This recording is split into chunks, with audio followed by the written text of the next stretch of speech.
তারা সাধারণত মেঘনা সাইডের বন্যার জন্য রেডি থাকে, তারা এই পাশে বন্যার জন্য রেডি থাকে, পানির ফ্লোর দিকটা আমরা দেখেছি।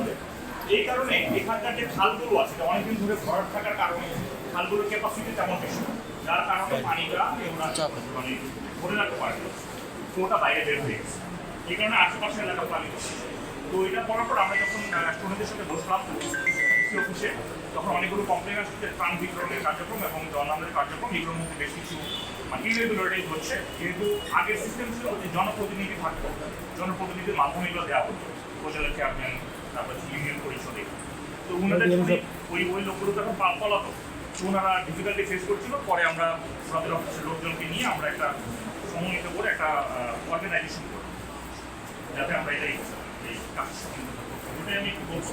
এর মধ্যে আপনাকে আমি আগে বলেছি যে আমাদের এখানে টোটাল 5টা উপজেলা আছে, মানে একটা বেশি থানা আছে, টোটাল 6টা থানা। এর মধ্যে ইউনিয়নের সংখ্যা টোটাল হচ্ছে গিয়ে 58টা, আর 4টা পৌরসভা, এগুলো 22। প্রথমে আমাদের এখানে 417টা আশ্রয় কেন্দ্র ছিল, এর মধ্যে 49,501 জন অবস্থান নিয়েছে প্রাথমিকভাবে। বর্তমানে 3,500-র মতো লোক আছে। আর টোটাল জনসংখ্যা 2022 সালের পরিসংখ্যান অনুযায়ী 19 লাখ প্লাস, প্রায় 20 লাখ। 22 লাখ এখন আমার ধারণা 22 উপজেলাতে ইউনিয়ন পৌরসভা।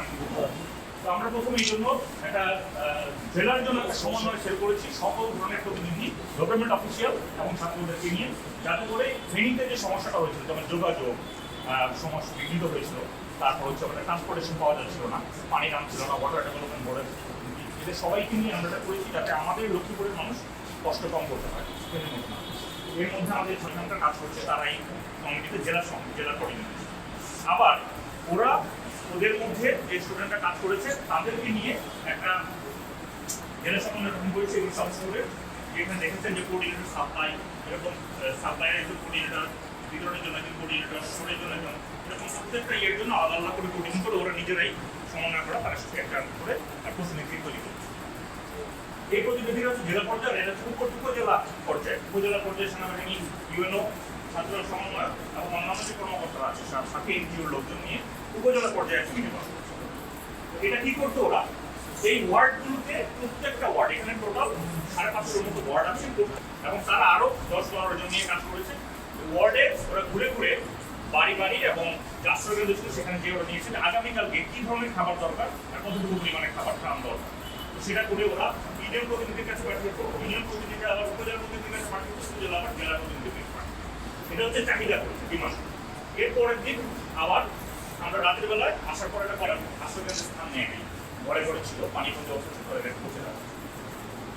এটার জন্য আমরা সময় দিয়েছিলাম যে কখন এই চাহিদাগুলো কটার মধ্যে এই ওয়ার্ড থেকে ইউনিয়ন, ইউনিয়ন থেকে উপজেলা, উপজেলা থেকে জেলায় আসবে এবং আমাদের একটা সমন্বয় কনফারেন্স পরবর্তী দিনে। পরবর্তী দিনে চাহিদার ফর্ম ছিল এটা, যেহেতু কারো হাইজিন ইকুইপমেন্ট দরকার হতে পারে, কারো আবার মেডিসিন দরকার হতে পারে, ওয়াটার পিউরিফায়ার দরকার হতে পারে, দরকার হতে পারে। এর জন্য চাহিদা ফর্মেট দেওয়া ছিল, ব্যবহার করতো। এসএমএস-এর জন্য আলাদা একটা ফর্মেট ছিল, যাতে দ্রুত করতে পারে। আমাদের চাহিদা দুই রকম ফর্মেট ছিল। একটা হচ্ছে ইমার্জেন্সি, যাদের এখনই কারণ দরকার, আর কিছু কিছু হচ্ছে পরের দিনের জন্য প্রি প্ল্যান। তো এই জন্য আমাদের যে হটলাইন আপনাকে দেখছি, এই হটলাইন ছিল এখানে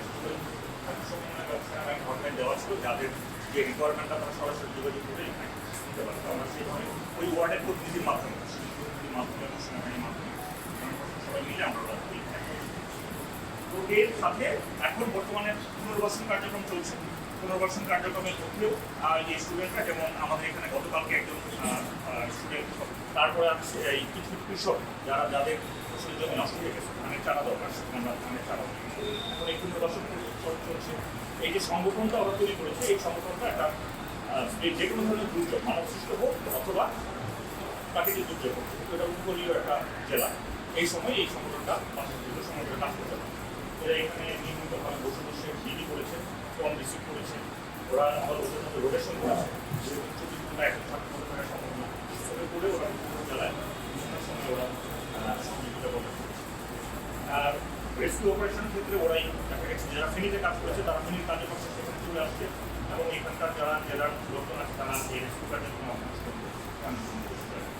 এরপর আমরা আবার যেহেতু প্ল্যানের সরবরাহ সরকারিভাবে এবং সেনাবাহিনী থেকে যা আসছিল সেটা সব সবার জন্য ফুলফিল করছিল, তখন আমরা আমাদের জেলা যে প্রবেশপথগুলো আছে সেখানে চেকপোস্ট স্থাপন করেছি ছাত্র এবং সেনাবাহিনীর মিলে, যাতে করে বেসরকারিভাবে যে ত্রাণগুলো আসছে ব্যক্তিগত উদ্যোগে সেই ত্রাণগুলো যাতে এমন কোনো জায়গায় চলে না যায় যেখানে অলরেডি একটা ত্রাণ দেওয়া হয়েছে।